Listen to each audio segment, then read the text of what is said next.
My truck broke down in a storm, so I ran to pick up my wife at her company party. The valet saw me soaked and tossed a Bentley key at my chest. "Hey, driver, the manager's husband wants the car now. They're going to a hotel."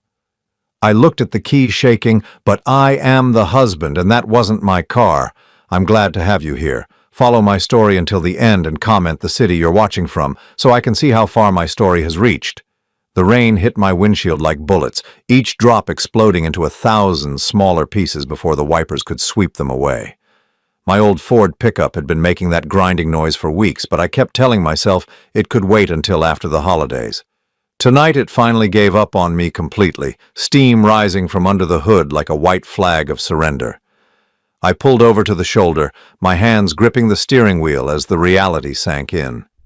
Scarlett was waiting for me at her company's annual holiday party at the Grandview Hotel. She had been talking about this event for weeks, how important it was for her career, how all the executives would be there. I was supposed to pick her up at 9 o'clock sharp. I grabbed my phone and tried calling her, but it went straight to voicemail. The battery icon showed just 5% remaining. Of course, I sat there for a moment watching other cars speed past me through the storm, their headlights creating streaks of light in the darkness. The Grandview was only 3 miles away. In this weather, drenched to the bone, it would take me about 40 minutes to walk there. I stepped out into the storm and immediately regretted not bringing a proper coat. The wind cut through my thin jacket like it was made of paper. My work clothes, a simple button-down shirt and khakis, were soaked within the first block. By the time I reached the hotel, my hair was plastered to my forehead and water was squishing in my shoes with every step. The Grandview Hotel stood before me like a fortress of wealth and elegance. Golden light poured from its massive windows, and I could see figures moving inside, shadows of people living lives I could barely imagine. The marble steps leading to the entrance were slick with rain, and I climbed them carefully, feeling more out of place with each step. A young valet, probably in his early 20s, stood under the covered entrance. He was dry and warm in his burgundy uniform, looking at his phone while expensive cars pulled up every few minutes. When he saw me approaching, his expression shifted from boredom to something between pity and annoyance. "Sir, the service entrance is around back," he said without looking up from his phone. "I'm here to pick up my wife," I replied, wiping rain from my face. "She's at the company party." He glanced at me again, taking in my soaked clothes and probably calculating how much I was worth based on my appearance. "Company party's on the 3rd floor, but you might want to," he gestured vaguely at my wet condition. "I'll be fine," I said, moving toward the entrance. That's when everything changed. A black Bentley pulled up to the curb, its engine purring like a contented cat. The valet immediately straightened, suddenly professional and eager. He hurried toward the car, but before he could reach it, another valet appeared and handed him a set of keys. "Hey, driver," the second valet called out, looking directly at me.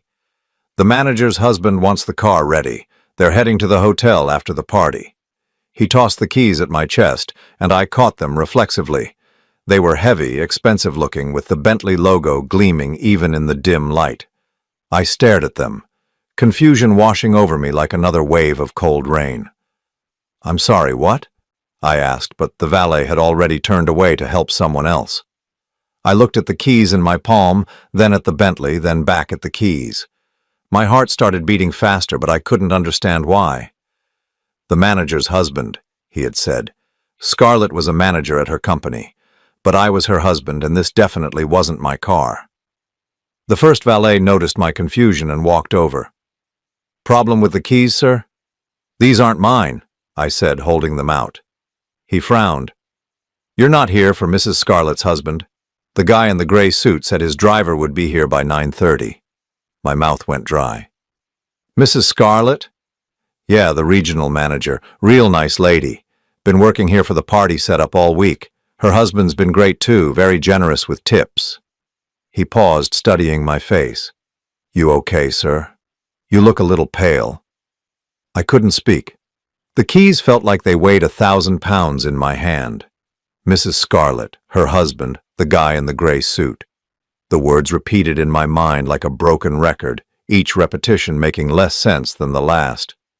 "Where is he?" I managed to ask. "This husband." "Upstairs at the party, I assume. Tall guy, well-dressed, drives this Bentley." The valet gestured toward the gleaming black car. "Real class act, not like some of the jerks we get here." I stared at the hotel entrance, my mind racing. There was another man at that party presenting himself as Scarlett's husband, someone who drove a Bentley, someone who was well-dressed and generous with tips. Someone who was everything I wasn't. The valet was still talking, but his words sounded like they were coming from underwater. I handed the keys back to him without saying anything and walked toward the hotel entrance on unsteady legs. The doorman, an elderly man with kind eyes, held the door open for me. "Rough night out there," he said sympathetically. "You have no idea," I replied. The lobby of the Grandview was exactly what I expected.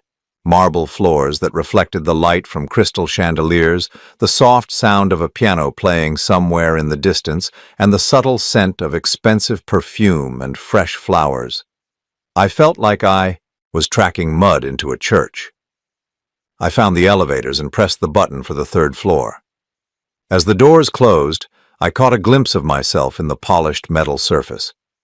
I looked exactly like what I was, a working man who had been caught in a storm, out of place in a world of wealth and sophistication. My reflection seemed to be asking me the same question that was echoing in my head. What are you going to find up there? The elevator dinged softly as it reached the third floor and the doors opened to reveal a hallway lined with golden sconces. I could hear the sound of laughter and conversation coming from the end of the hall, along with the soft melody of what sounded like a jazz quartet. I walked toward the sound, my wet shoes squeaking against the marble floor. With each step, my heart pounded harder. I told myself there had to be a reasonable explanation. Maybe there was another Scarlett at the company. Maybe the valet had been confused. Maybe I was overthinking everything, but deep down I knew something was terribly wrong. As I reached the entrance to the ballroom, I could see inside through the open doors. The party was in full swing. Men in expensive suits and women in elegant dresses moved around the room like dancers in a carefully choreographed performance. Waiters carrying silver trays weaved between the guests, offering champagne and hors d'oeuvres that probably cost more than I made in a day. And there, near the far wall, I saw her. Scarlett stood beside a tall man in a perfectly tailored gray suit. She was wearing a red dress I had never seen before, something that probably cost more than our monthly mortgage payment. Her hair was styled differently, more sophisticated than usual, and she was laughing at something the man had said. But what made my blood run cold wasn't the way she looked. It was the way she was looking at him. She had her hand on his arm, the same gesture she used to make with me when we were first dating. The same tilt of her head when she was being flirtatious. The same smile that I thought was reserved for me alone. The man leaned down and whispered something in her ear, and she threw her head back and laughed. It was the laugh I remembered from our honeymoon, from the early days of our marriage when everything was still magical and full of possibility. I stood there in the doorway, water still dripping from my clothes, watching my wife of 22 years act like she was falling in love with someone else. And that's when I realized the valet had been right. There was another man at this party presenting himself as Scarlett's husband. The only problem was I didn't know if I was looking at an imposter or if I was the one who didn't belong. I stood frozen in that doorway for what felt like hours but was probably only minutes. The sound of the party swirled around me, laughter, clinking glasses, the soft murmur of sophisticated conversation. But all I could focus on was Scarlett, and the stranger in the gray suit who seemed to know her better than I did. My first instinct was to march across that room and demand an explanation. But something held me back. Maybe it was the way everyone in that room looked so polished, so confident, so different from me in my soaked work clothes, or maybe it was the growing realization that I might not like the answers to the questions I wanted to ask. Instead, I stepped into the room and tried to blend into the background. It wasn't hard. In a room full of executives and their perfectly dressed spouses, a middle-aged construction worker in wet khakis might as well have been invisible.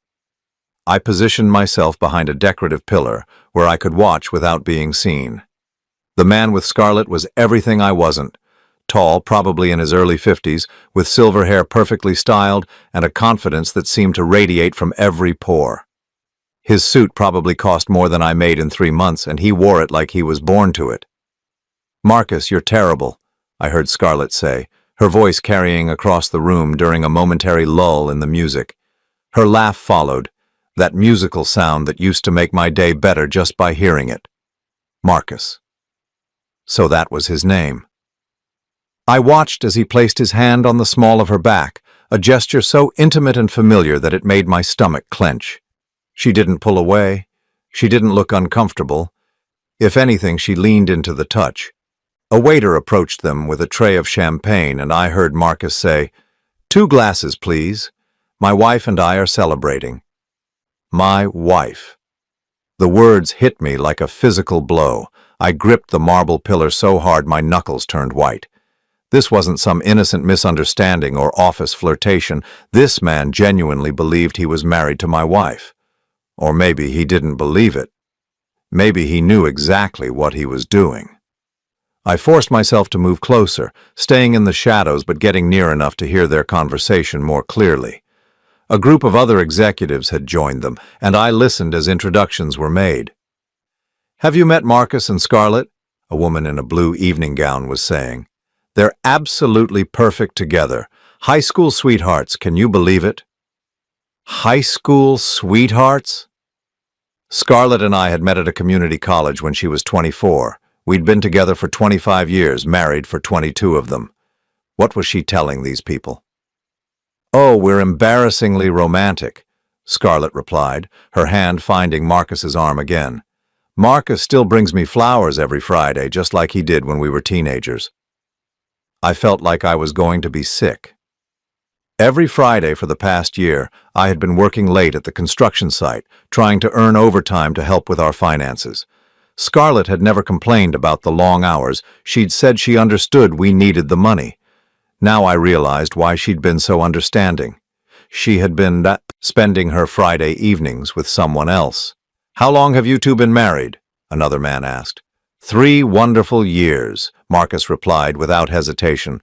"Best decision I ever made." 3 years. They were claiming to have been married for 3 years. But I had been married to Scarlett for 22 years. The math didn't add up, unless one of us wasn't really married to her at all. I needed to get closer. I needed to hear more. But as I started to move, I nearly collided with a woman carrying a tray of empty glasses. "Oh!" she exclaimed, steadying herself. "I'm so sorry. I didn't see you there." Her voice was loud enough that several people nearby turned to look, including Scarlett. Our eyes met across the room, and for a moment the world stopped spinning. I expected to see surprise, guilt, maybe even fear in her expression. Instead, I saw something much worse. Annoyance.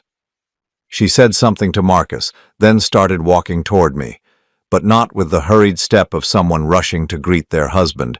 She moved with the measured pace of someone dealing with an unwelcome interruption. "George," she said when she reached me, her voice cool and controlled. "What are you doing here?" The question caught me off guard. What was I doing here? "I came to pick you up," I said. "Remember, we agreed I'd get you at 9 o'clock. She glanced around, seemingly checking to see if anyone was listening. "I told you I'd get a ride home with a colleague tonight." "No, you didn't. I was certain of this. You specifically asked me to pick you up. You said it was important that I meet your coworkers." Scarlett's jaw tightened almost imperceptibly. "You must be confused. And you're wet." "My truck broke down. I walked here in the rain because I thought you were waiting for me." For just a moment, something flickered across her face. Was it guilt? Pity? But it was gone so quickly I might have imagined it. "Well, as you can see, I'm fine.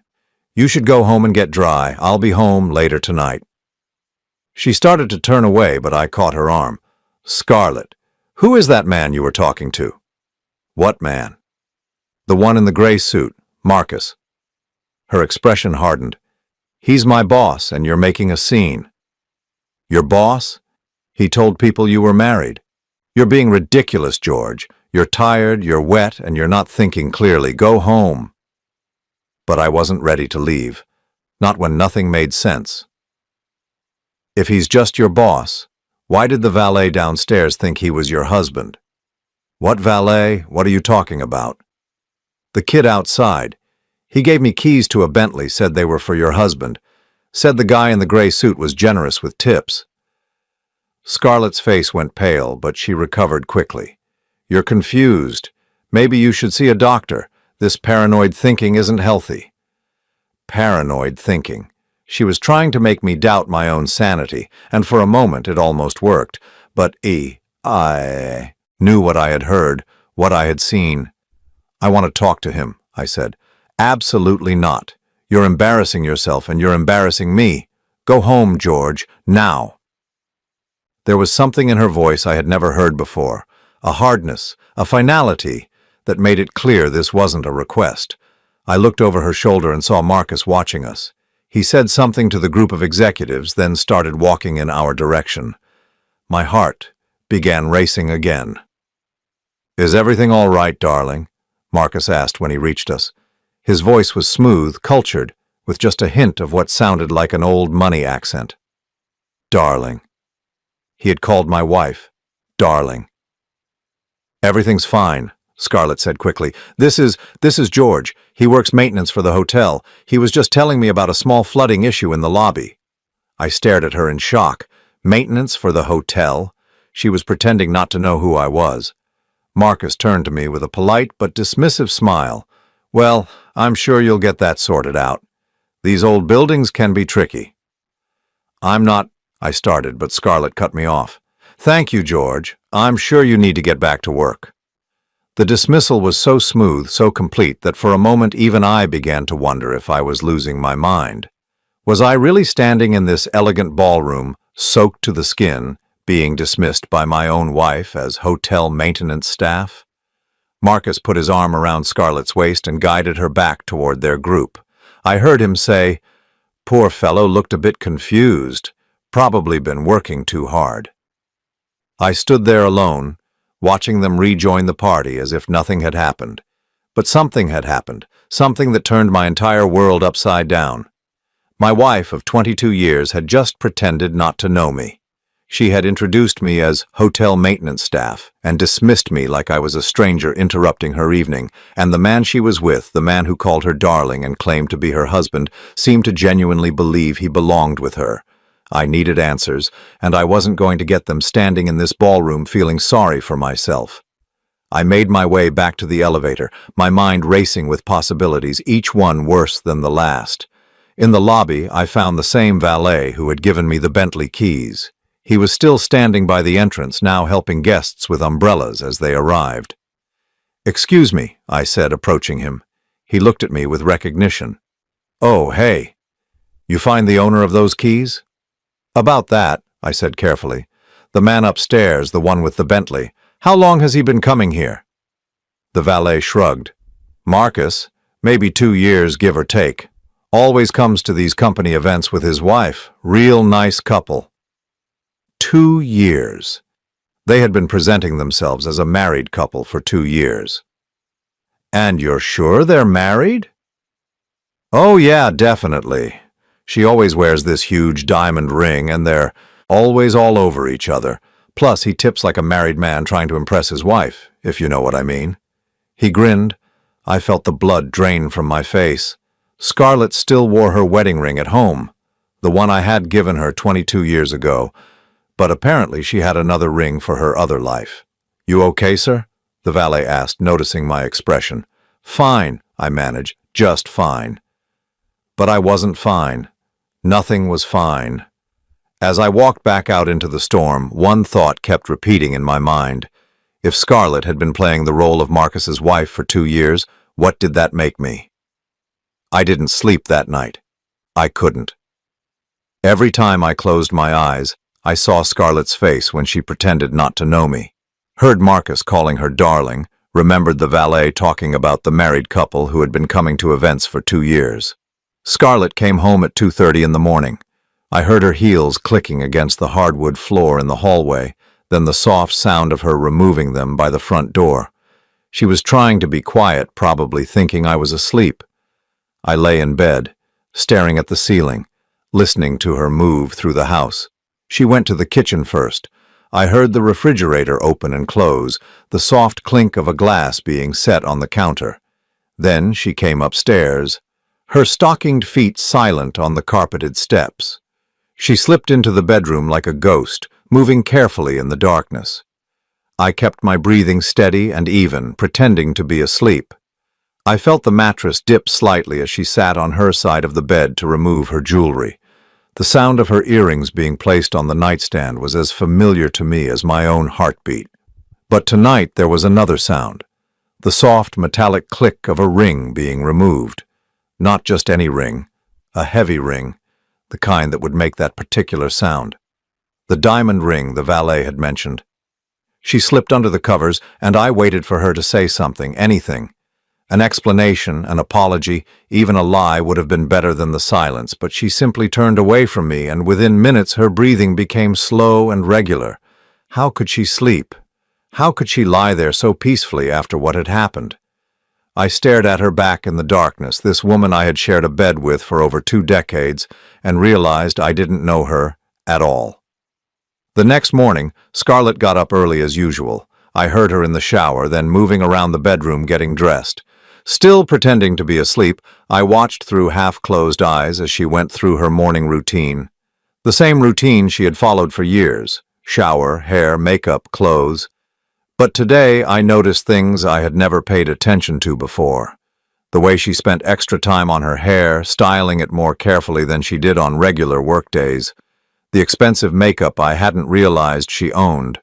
The clothes in her closet that I didn't remember buying for her. When had she acquired all of these things? And more importantly, how had she paid for them?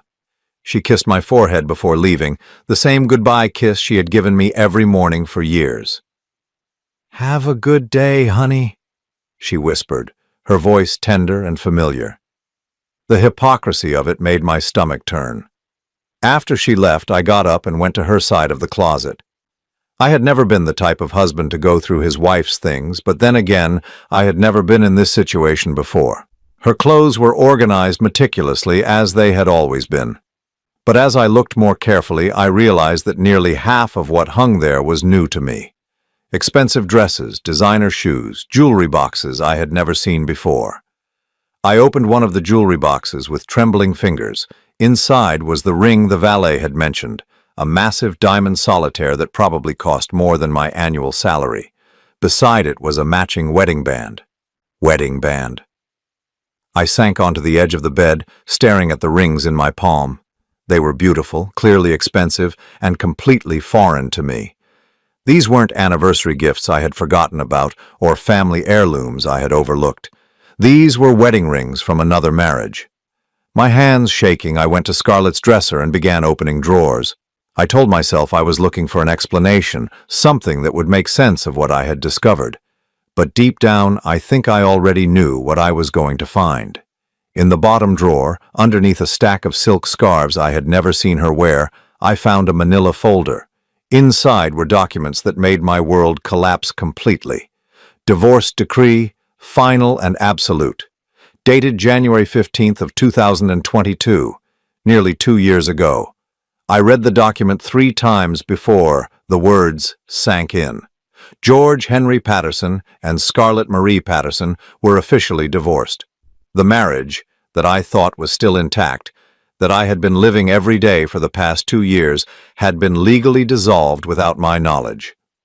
But that was impossible. I would have known if we were getting divorced. I would have had to sign papers, appear in court, something. You can't divorce someone without their knowledge. Can you? I kept reading, looking for answers. According to the paperwork, I had been served with divorce papers at my workplace on September 20th, 2021.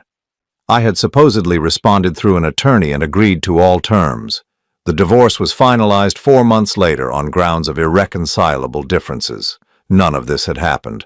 I would have remembered being served with divorce papers. I definitely would have remembered hiring an attorney or agreeing to any terms. Unless I thought back to September of 2021. That had been during the Johnson construction project, the biggest job our company had taken on. I had been working 16-hour days, 6 days a week for 3 months straight. I barely remembered that period of my life. I came home exhausted, ate whatever Scarlett had left for me, and fell into bed. There had been a lot of paperwork during that time, insurance forms for the job site, tax documents Scarlett had asked me to sign, refinancing papers for the house that she said would lower our monthly payments. I had signed dozens of documents without reading them carefully, trusting my wife to handle our finances as she always had. Had some of those papers been divorce documents? I found my answer in the next folder, copies of my own signatures on legal documents I had never seen before, but they were definitely my signatures. I recognized the particular way I wrote my name, the slight slant to the letters that had been consistent for decades. Scarlett had somehow gotten me to sign my own divorce papers without my knowledge. I sat on our bedroom floor, surrounded by evidence of a legal proceeding I had unknowingly participated in, trying to understand how this could have happened. According to these documents, I had agreed to give Scarlett full ownership of our house, our joint savings account, and her retirement benefits. In exchange, she had agreed not to seek alimony and to pay all court costs. It was a generous settlement from my perspective. Too generous. Why would I have agreed to give up everything? Why wouldn't I have fought for half of our shared assets? The answer was in another document buried deeper in the folder, a psychological evaluation that painted me as an unstable individual struggling with anger management issues and potential substance abuse problems. The evaluation recommended that for the safety of all parties involved, the divorce should be processed quickly and quietly. I had never had anger management issues. I had never abused substances. I had never even raised my voice to Scarlett in all our years of marriage, but according to this document signed by a Dr. Helena Morrison, I was a dangerous man who posed a threat to his wife's well-being. I'd never heard of Dr. Helena Morrison. I had certainly never been evaluated by her. The psychological evaluation was dated October 5, 2021, just 2 weeks after I had supposedly been served with divorce papers. According to the timeline, I had been evaluated, diagnosed as unstable, and deemed dangerous, all within a span of days I couldn't even remember clearly. But the most damning piece of evidence was at the bottom of the folder, a restraining order filed by Scarlett against me on October 10, 2021. The order stated that I had made threats against her life and the lives of her co-workers, and that I was not to contact her directly or indirectly during the divorce proceedings.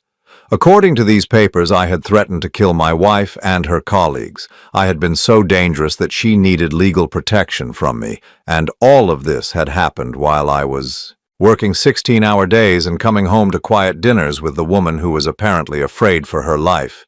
None of it made sense. But it was all there in black and white, signed and notarized and filed with the county clerk. I was no longer married to Scarlett. I hadn't been married to her for almost 2 years. Every morning kiss, every I love you, every shared meal and conversation had been a lie. While I had been living as her husband, she had been legally free to marry someone else, and apparently she had.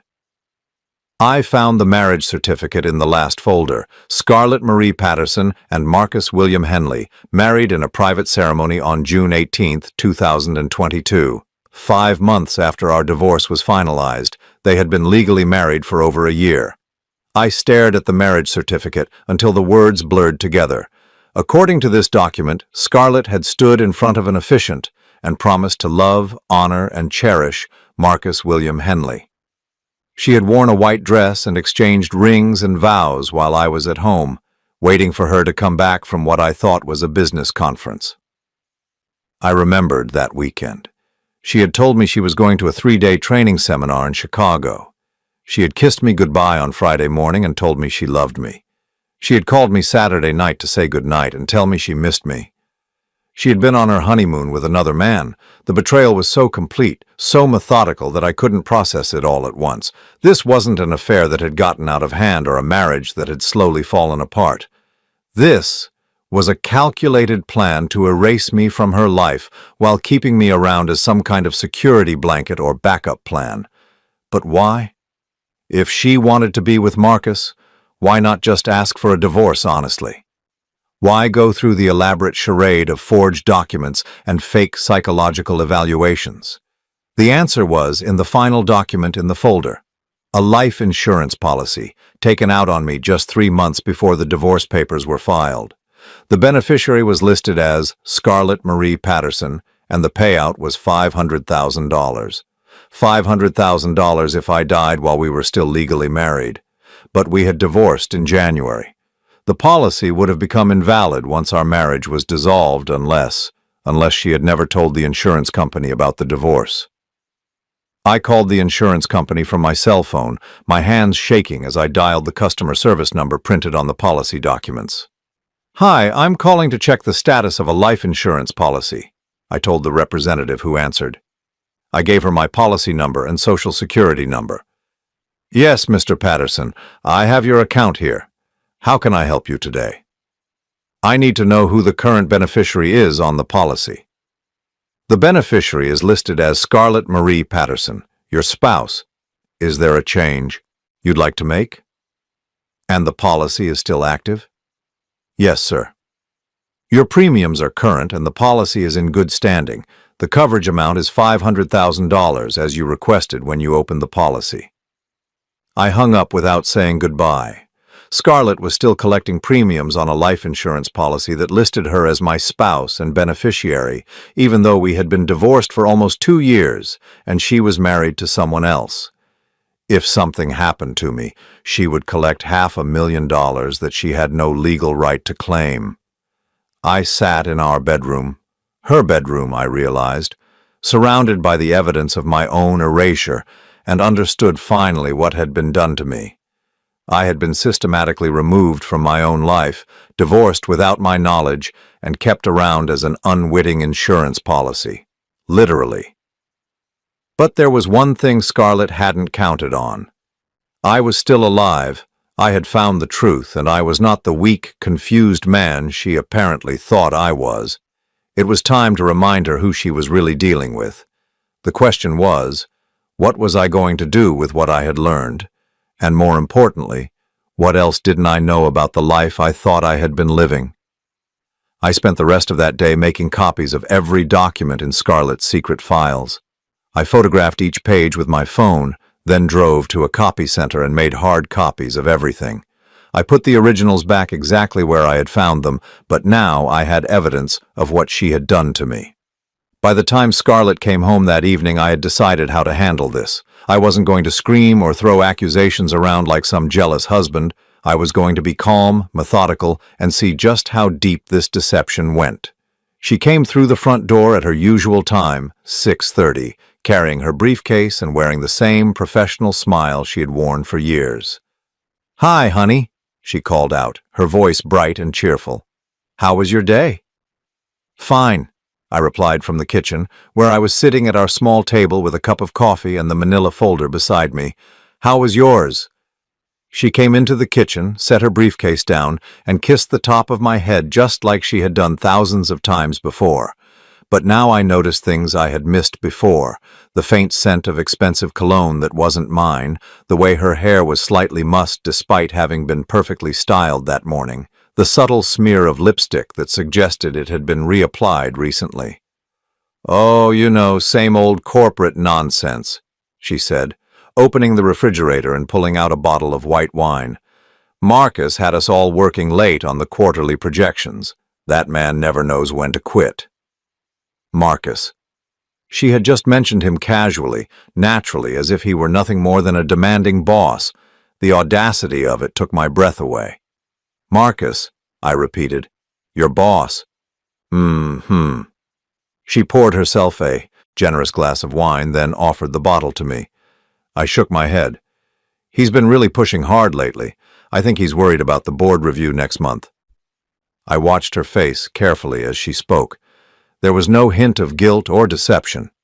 She looked exactly like a wife coming home from a long day at work, complaining about her demanding supervisor. If I didn't know better, I would have believed every word. "Scarlett," I said, my voice steady and calm, "I need to ask you something." "Of course." She leaned against the kitchen counter, wine glass in hand, looking relaxed and open. "What's on your mind?" Are we married? She blinked, her smile faltering slightly. What kind of question is that? Of course we're married. George, you're starting to worry me with these strange questions lately. I mean legally married? Right now, today, are we legally husband and wife? Her grip on the wine glass tightened almost imperceptibly. George, what's brought this on? You've been acting so paranoid lately. I reached for the manila folder and placed it on the table between us. I found some interesting documents today. The color drained from Scarlett's face so quickly I thought she might faint. She set her wine glass down with a trembling hand and stared at the folder like it was a snake coiled to strike. Where did you get that? She whispered. From your dresser. Bottom drawer under the scarves. She closed her eyes and took a deep breath. When she opened them again, something had changed. The warm, familiar woman I had lived with for over 2 decades was gone, replaced by someone cold and calculating. You had no right to go through my private things, she said, her voice sharp. My private things? I opened the folder and pulled out our divorce decree. This says we were divorced almost 2 years ago. Were you planning to mention that to me at some point? Scarlett stared at the document, her jaw working silently. For a moment I thought she might try to deny it, to claim the papers were fake or that I was misunderstanding something. Instead she laughed, a bitter, humorless sound that chilled me to the bone. Well, she said, straightening her shoulders and lifting her chin, I guess we're finally having this conversation. What conversation? The one where you explain how you divorced me without my knowledge? You signed the papers, George. Your signature is right there. She pointed at the document with a perfectly manicured finger. I didn't forge anything. You tricked me into signing them. You buried them in a stack of other documents when I was working 16-hour days. She shrugged, as if this were a minor technicality. You should have read what you were signing. That's not my fault. The casual cruelty of her response stunned me. This woman who had shared my bed and my life for over 20 years was treating the dissolution of our marriage like a clerical error I should have caught. Why, I asked. If you wanted a divorce, why not just ask for one? Why the elaborate deception? Scarlett picked up her wine glass and took a long sip before answering. Because you would have fought me on it. You would have wanted counseling and mediation and all that ridiculous, let's save our marriage nonsense. This way was cleaner. Cleaner for who? For both of us. She moved to the kitchen island, putting distance between us. George, let's be honest about what our marriage had become. You working construction for $40,000 a year, me climbing the corporate ladder. We were growing apart. We wanted different things. I wanted my wife to be honest with me. Apparently that was too much to ask. Don't be dramatic. Her voice was getting sharper, more impatient. You got the house, I handled all the paperwork, and now we can both move on with our lives. It's better this way. I pulled out the marriage certificate and placed it on the table. Move on with our lives? You mean like when you married Marcus 5 months later? For the first time since I had confronted her, Scarlett looked genuinely surprised. She hadn't expected me to find that document. You've been married to another man for over a year, I continued. While I've been living here thinking I was your husband, you've been playing house with someone else. Marcus gives me the life I deserve, she said, lifting her chin defiantly. He's successful, respected, cultured. He can provide for me in ways you never could. The words hit me like physical blows. I provided for you for 22 years. You provided a roof over my head and food on the table. That's not the same thing. She gestured around our modest kitchen with obvious distaste. Look at this place, George. Look at what our life together was. Marcus took me to Paris for our honeymoon. When was the last time you took me anywhere? When was the last time you told me you wanted to go somewhere? I shouldn't have had to tell you. You should have known. You should have wanted to give me those things. I stared at her, trying to reconcile this bitter, entitled woman with the person I thought I had married. What about the life insurance policy? Her face went pale again. What about it? You're still listed as my beneficiary. $500,000 if something happens to me. Except we're not married anymore, so you have no legal right to that money." Scarlett was quiet for a long moment, her fingers drumming against the counter. When she finally spoke, her voice was deadly calm. "You're going to keep paying the premiums on that policy." It wasn't a request, it was a statement of fact. "Like hell I am." "Yes, you are." She moved closer to me, her eyes hard as stones. "Because if you try to cancel that policy or change the beneficiary or cause any trouble at all, I will destroy you." "You've already destroyed me, Scarlett. What else could you possibly do?" She smiled, and it was the coldest expression I had ever seen on another human being's face. "George, you poor, stupid man. Do you think those divorce papers were the only documents I had you sign? Do you really think I would go through all this trouble without protecting myself?" My stomach dropped. "What are you talking about?" "Remember all those refinancing papers you signed? The ones that were supposed to lower our mortgage payments? Those weren't refinancing papers. Those were documents transferring full ownership of this house to me. You signed away your rights to the only home you've ever owned." I felt the room spinning around me. "That's impossible. I would have had to get the title checked, get an appraisal. All taken care of. Amazing what you can accomplish when someone trusts you completely and doesn't read what they're signing." Her smile widened. "This house is mine, George.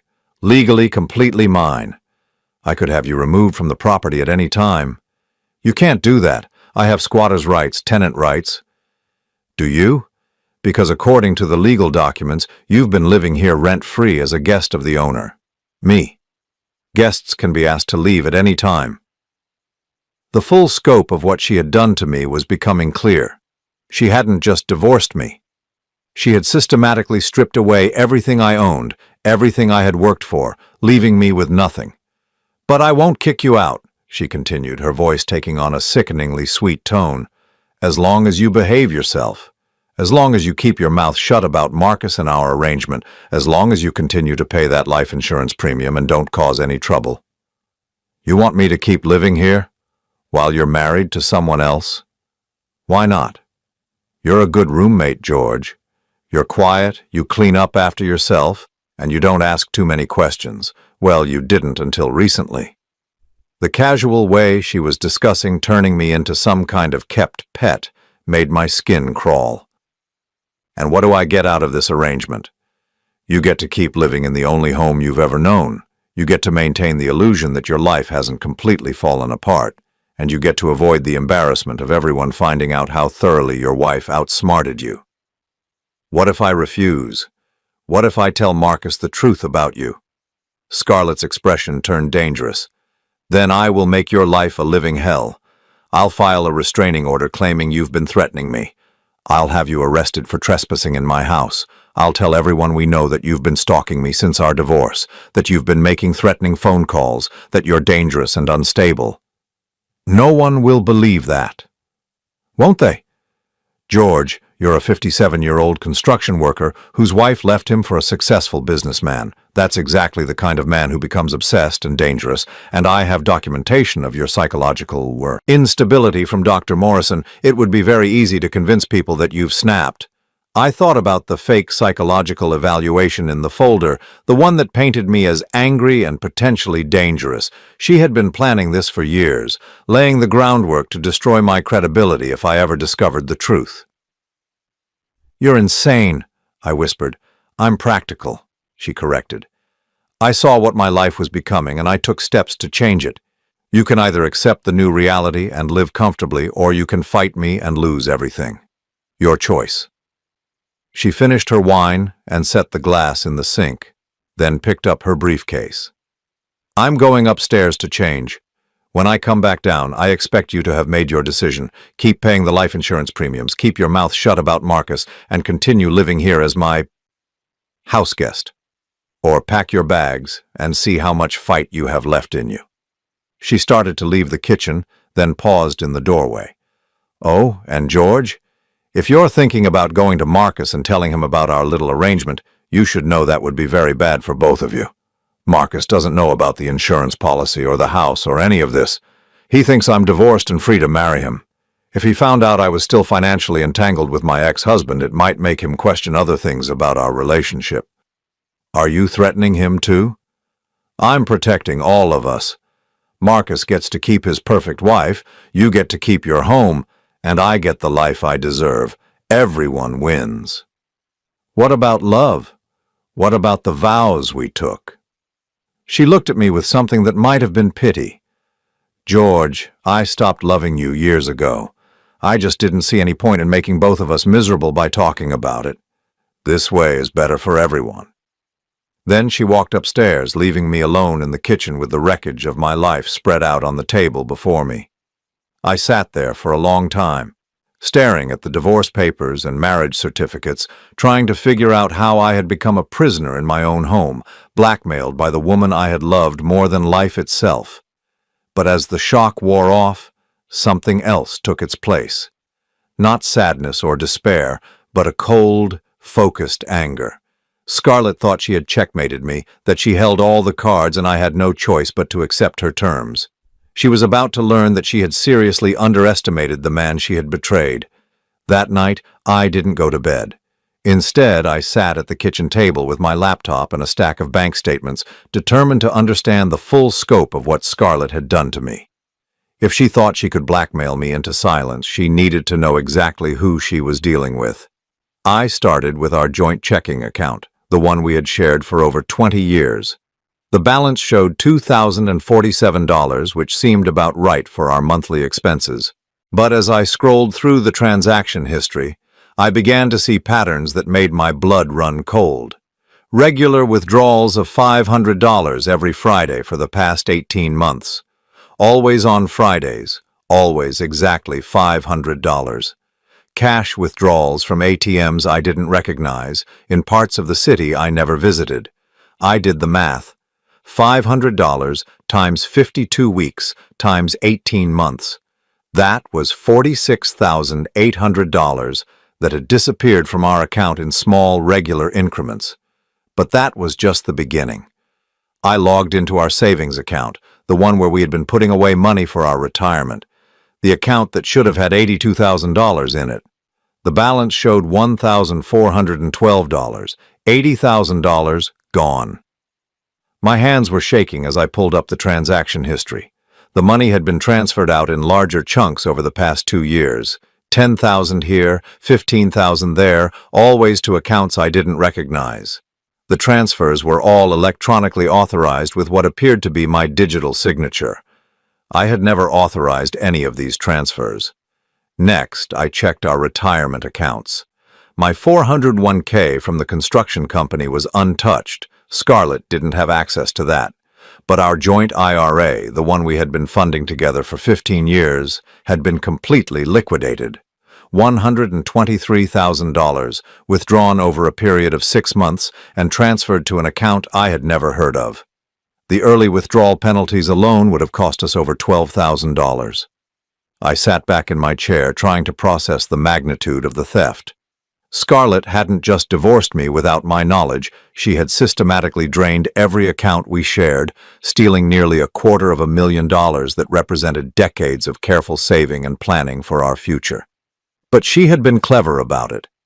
The withdrawals were spread out over time, small enough individually that they wouldn't trigger any bank alerts, and they had all been made electronically using digital signatures that appeared to be mine. I opened my laptop and began researching digital signature fraud. What I learned made my stomach churn.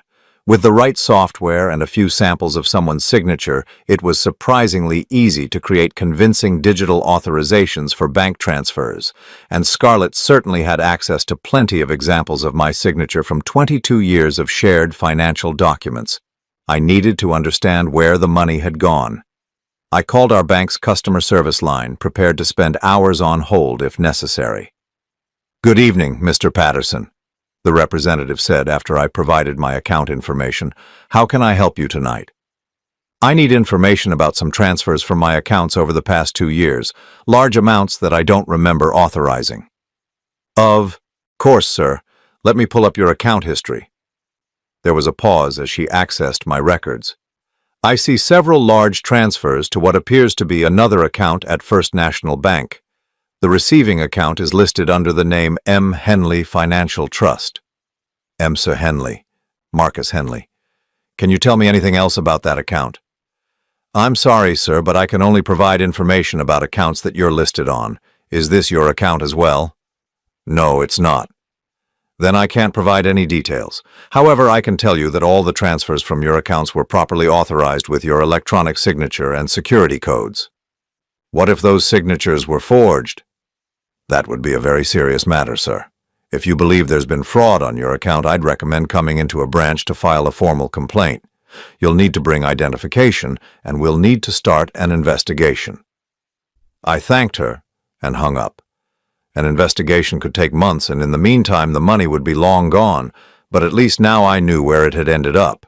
In an account controlled by Marcus Henley, the man Scarlett had married. I spent the next several hours digging deeper into our financial records.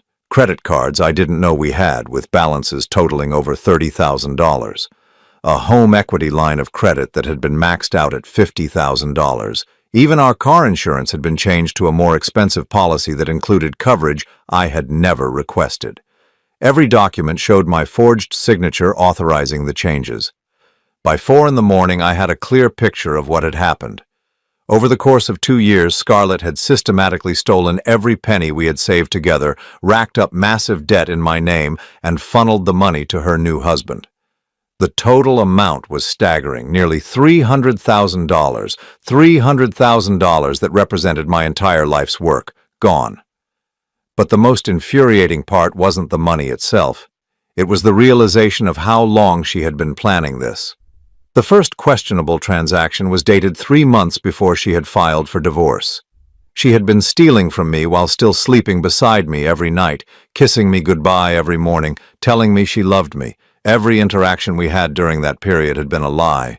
Every conversation, every shared meal, every moment of intimacy, all of it had been performance art, while she methodically destroyed my financial future. I heard footsteps on the stairs and quickly closed my laptop. Scarlett appeared in the kitchen doorway wearing the silk robe I had given her for Christmas 2 years ago. She looked perfectly composed, as if we hadn't had the most devastating conversation of my life just hours earlier. "You're up early," she said, moving to the coffee maker and starting her morning routine. I couldn't sleep. Guilty conscience? She glanced at me. Over her shoulder, a small smile playing at the corners of her mouth. Something like that. I gestured toward the stack of bank statements on the table. "I've been doing some reading." Her smile faded. "George, we discussed this last night. You need to let this go." "Let what go?" "The fact that you stole $300,000 from our joint accounts." Scarlett's hand froze on the coffee pot. For a moment, the only sound in the kitchen was the soft gurgling of the brewing coffee. "That money was mine too," she said finally, her voice carefully controlled. "Half of it was yours. What gave you the right to take my half?" "You signed the authorizations. You forged my signature. Prove it." She turned to face me, and her expression was completely calm. "Go ahead, George. File a police report. Claim fraud. See how that works out for you." "You don't think I will?" "I think you're smarter than that." She poured herself a cup of coffee and leaned against the counter. "Do you know what happens when someone files fraud charges against their spouse? The authorities look at everything. Every transaction, every document, every aspect of your financial life."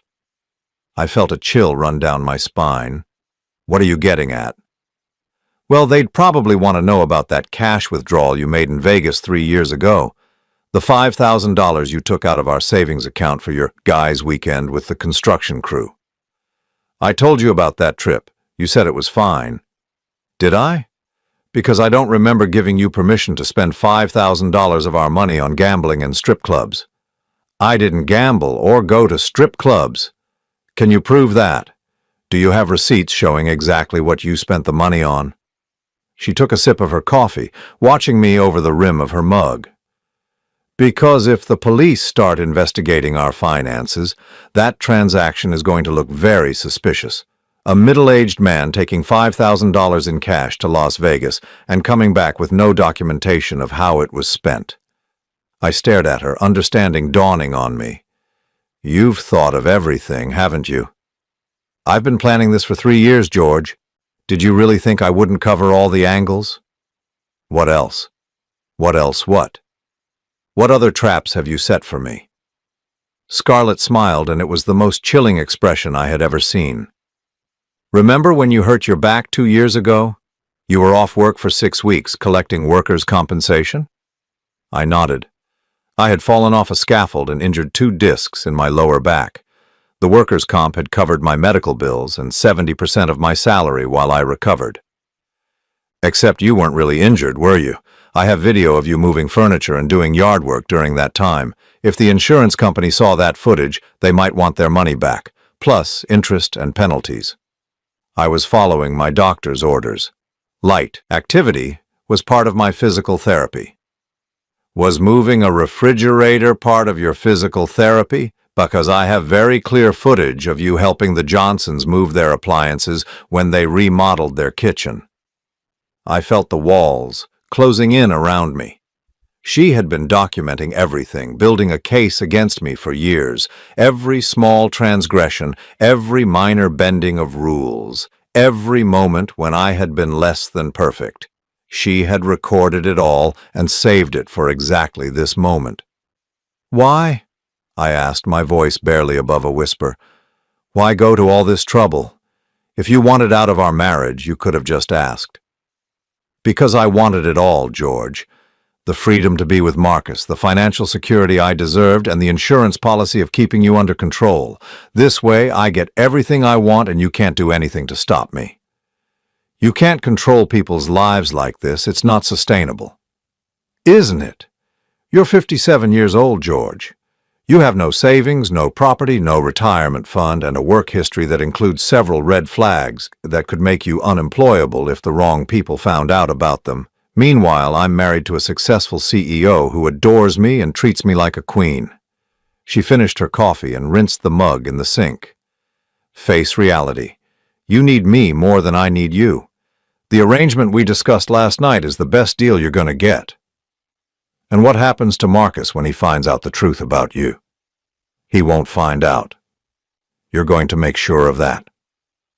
What makes you think I won't tell him everything? Because if you do, I'll destroy both of you. Her voice was matter-of-fact, as if she were discussing the weather. Marcus has no idea about the insurance policy or the house or any of our financial arrangements. If he found out I was still connected to my ex-husband, he'd start asking questions. And if he starts digging into my past, he might discover some things that would be very bad for his career. Such as the fact that some of the money I used to start my new life came from his company's accounts. I felt my blood turn to ice. You were embezzled from his company? I borrowed some money that I fully intend to pay back, but if someone wanted to make trouble about it, they could call it embezzlement. How much? Enough that if it came to light, Marcus would be finished. His company, his reputation, his future, all of it would be destroyed. And it would all be traced back to the money he gave me access to as his girlfriend and then his wife. The full scope of Scarlett's plan was finally becoming clear. She hadn't just betrayed me. She had set up Marcus to take the fall for her crimes if anyone ever got too close to the truth. She had positioned herself as the innocent wife who had been manipulated by her criminal ex-husband, while Marcus would be seen as either complicit or incompetent for not catching the theft. You're going to destroy him too, I said. Only if I have to. If everyone behaves and follows the rules I've set up, no one gets hurt.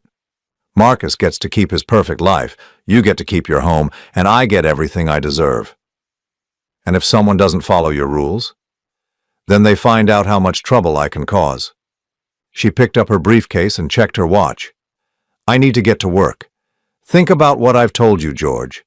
You have until tonight to decide whether you want to be smart about this or whether you want to find out how much fight you really have left.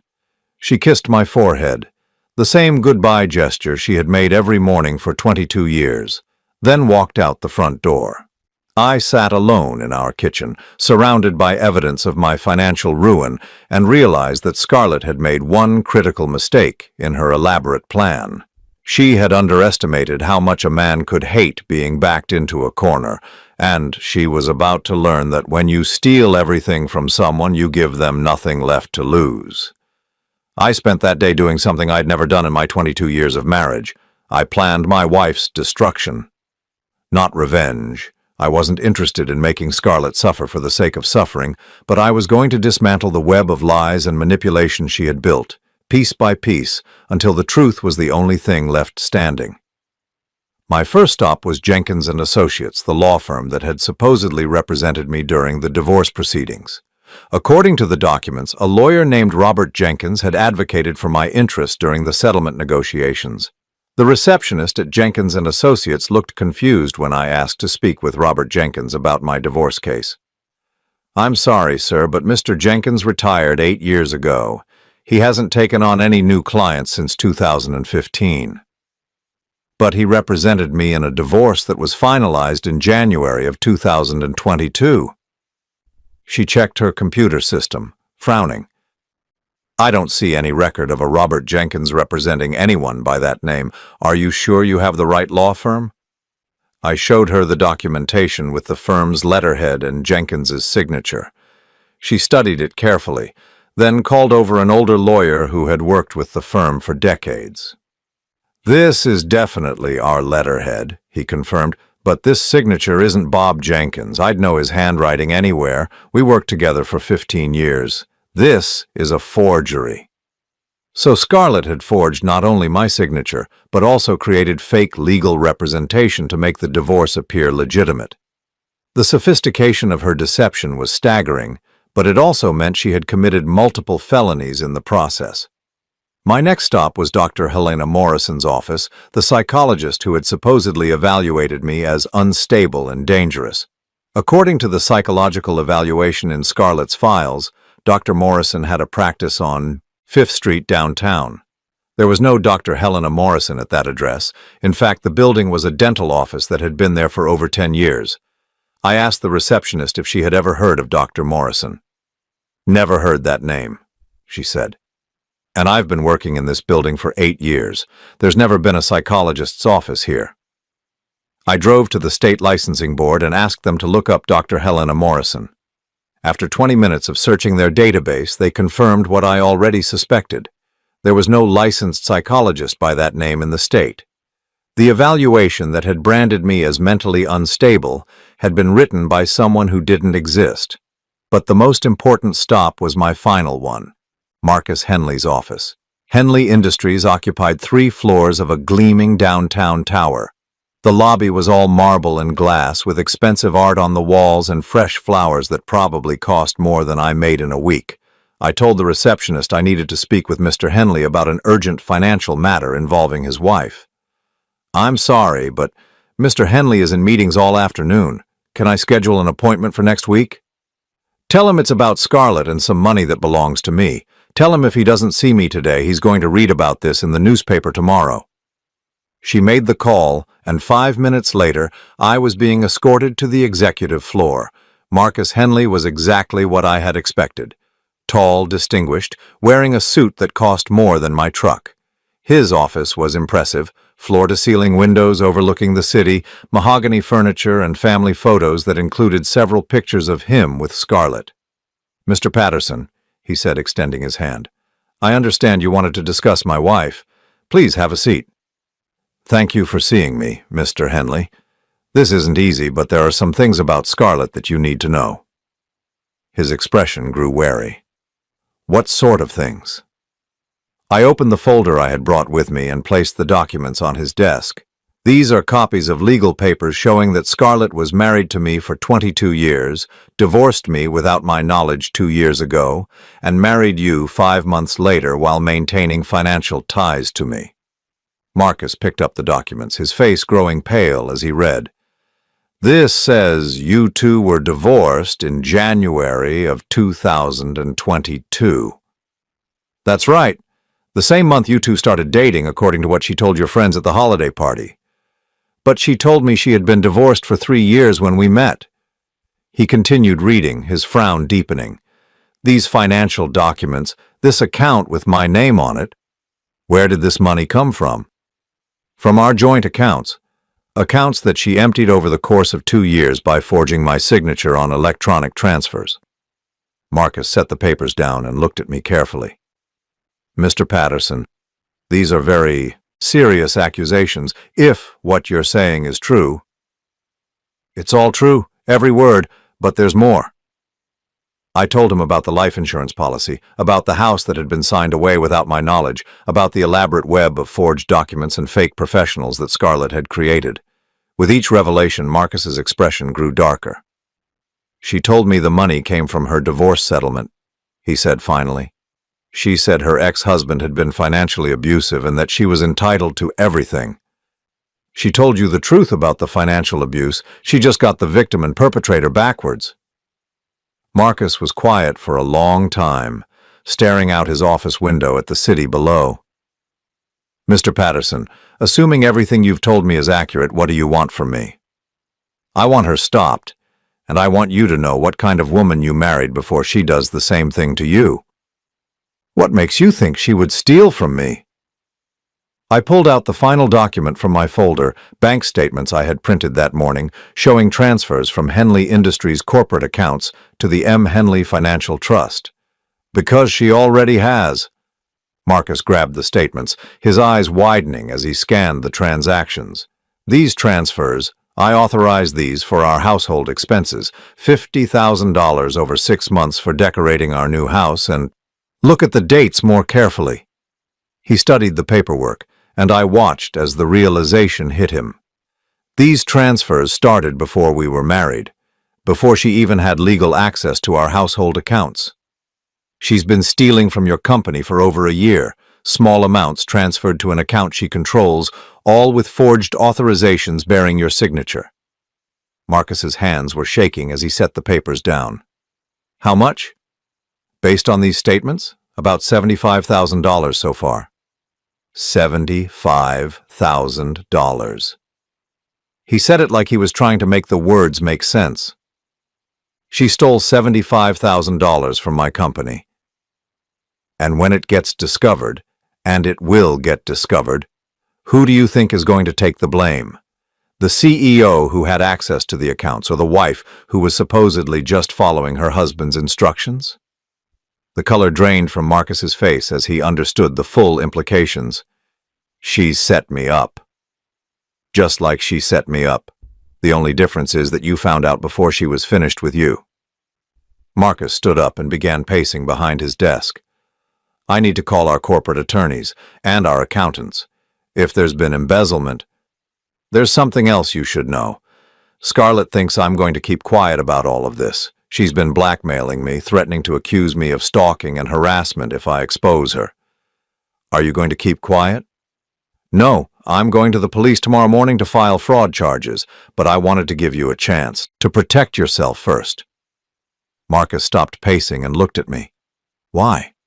Why warn me instead of just letting this all come out in court? Because despite what Scarlett thinks, I'm not a vindictive man. You didn't know what she was doing. You're as much a victim here as I am. What will happen to her? That depends on what you decide to do. If you press charges for the embezzlement combined with my fraud charges, she's probably looking at several years in prison. Marcus sat down heavily in his chair. My God, I was going to make her a signatory on all our accounts next month. She's been pushing for it, saying it would make managing our finances easier. She's been planning to clean you out completely, just like she did to me. We sat in silence for several minutes while Marcus processed everything I had told him. Finally, he looked up at me. What do you need from me to make this right? Nothing. I just need you to know the truth so you can protect yourself. No, I mean, what do you need to rebuild your life? You said she took everything. I can't ask you for money, Mr. Henley. This isn't your fault. But it is my fault, at least partially. The money she stole from you ended up in accounts that I had access to. I may not have known where it came from, but I benefited from her crimes. He opened his desk drawer and pulled out a business card.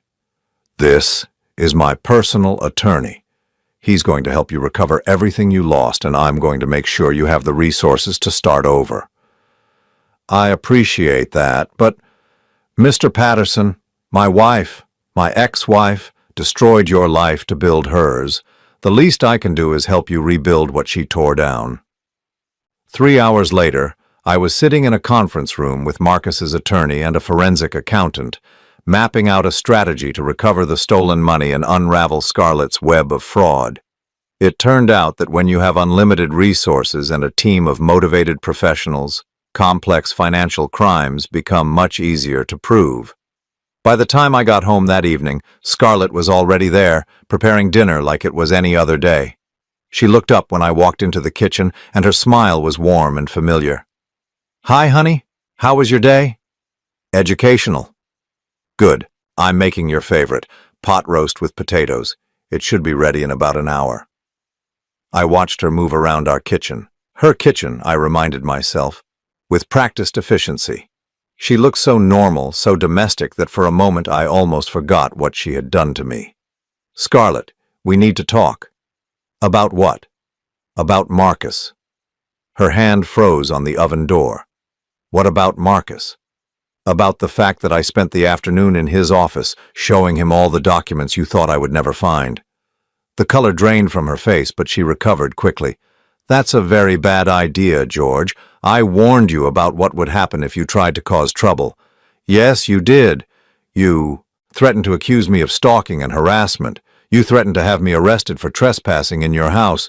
You threatened to destroy what was left of my life." "And I meant every word." "I'm sure you did. But there's one thing you didn't consider." "What's that?" "The fact that I don't care anymore. You've already taken everything I had. You can't threaten someone who has nothing left to lose."